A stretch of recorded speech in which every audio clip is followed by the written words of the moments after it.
Mga katik, no? Magandang araw uli sa inyong lahat, no? Salamat sa mga nakasubaybay sa vlog natin, sa Facebook page natin, sa YT natin, saka sa mga hindi pa nakapalo sa TikTok natin. Pakipalo na lang din po tayo, parehas po ng pangalan, Mototech Vlog. So yun, nandito para dito sa Panasonic, mga katik. Panasonic, ang issue nito mga katik, pangalawa na tayo. So yung unang tumingin, tinry niya lang na gawin talaga kung gagana pa. So wala siyang pinakailaman dun sa board. Kausap din natin yun si Lods, no, yung technician na pinasa niya sa atin to. So yun, wala siyang ginalaw dun sa board. Ang tanging ginalaw niya lang is yung wire na putol-putol dahil sa langgam. Kita nyo. So matindi rin si langgam, ano, huwag niyong mamaliitin yung small but terrible, ika nga.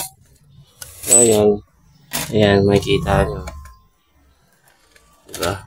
Tindi ni langgam. Dahil dito, kaya na-damage si board. Kasi nga, wala na siyang balat. So, nagdikit-dikit na. So, pag on nila, siyempre, short circuit na yan nangyari dyan. So, maraming na-damage yun. Chinek na natin to. Sira yung IPM, sira yung MOSFET, sira yung diode, no? Tapos, may mga SMD pa na sira. Tapos, yung optocoupler, yun, sira rin. So, ang daming na-damage, no? Kasi nga dahil dun sa pagsaksak na hindi alam ni minamahal na customer. So, ayun, no, sa mga minamahal natin customer, isa rin to sa dahilan, eh. Pagka matagal lang hindi ginagamit yung unit, ganito talaga yung mangyayari. Pero hindi naman lahat. So, depende pa rin sa area yan, no? Depende pa rin sa langgam kung saan talaga niya gusto pumesto. So, ito, langgam lang naging kalaban kasi nga hindi ginagamit yung aircon, minsan lang. So, ang alam ko kasi may ginagamit na chemical para anti-langgam, no? Hindi ko lang alam kung ano yun. So, sa mga nakakaalam, paki-comment below po para sa mga minamahal natin customer kung ano yung chemical na yun para hindi lapitan ng langgam yung area na gusto mong agapan para hindi langgamin. Lalong-lalo na sa mga electronics, no? Paborito nila yan.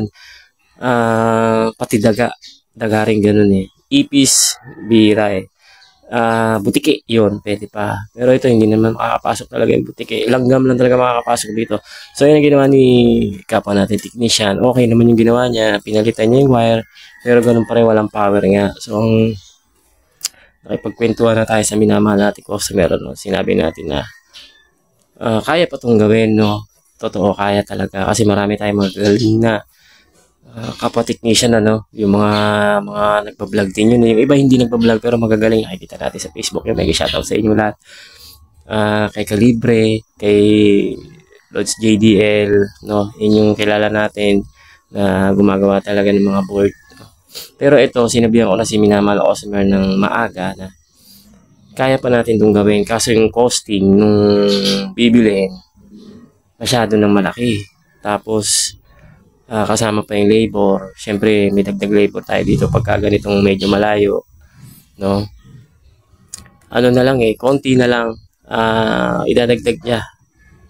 Makakabili na siya ng bagong board na genuine, no? So, yun, sabi ko kay customer, may makukuha na naman tayo. Yun, nakakuha tayo. Yun, may shoutout kay JMS Makati. Yun, doon tayo kumukuha ng mga bagong-bago. So, ayan, bagong-bago yan. Papalitan natin yan ngayon. Ito yung ano, grabe yun. Grabe yung nangyari dyan. Papalitan na natin to. Testing natin. Okay.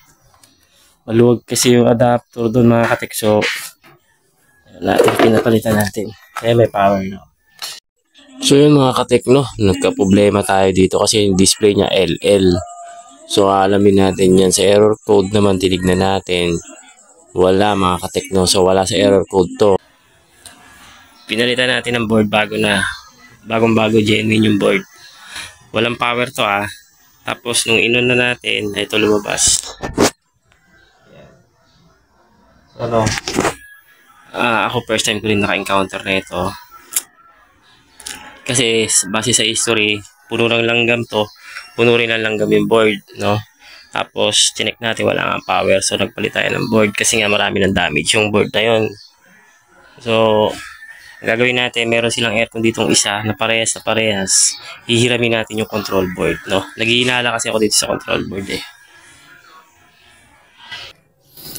So yung mga katik, no, kinuha natin yung sa isang unit nila na nagpa-function. Pares na pares yan. So titignan natin kung may diferensya ba to o wala. Saksak natin.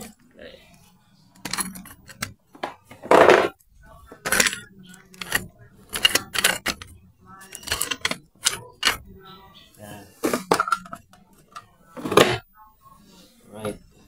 Sensor. Okay. Ito yung sira Ay, hindi pa pala sira. Yung sa ginagawa natin.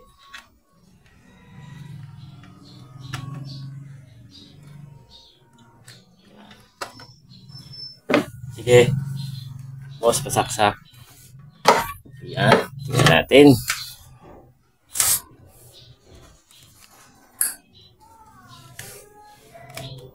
Yun. Diba? Sira nga yun mga katik, no? So yun, no?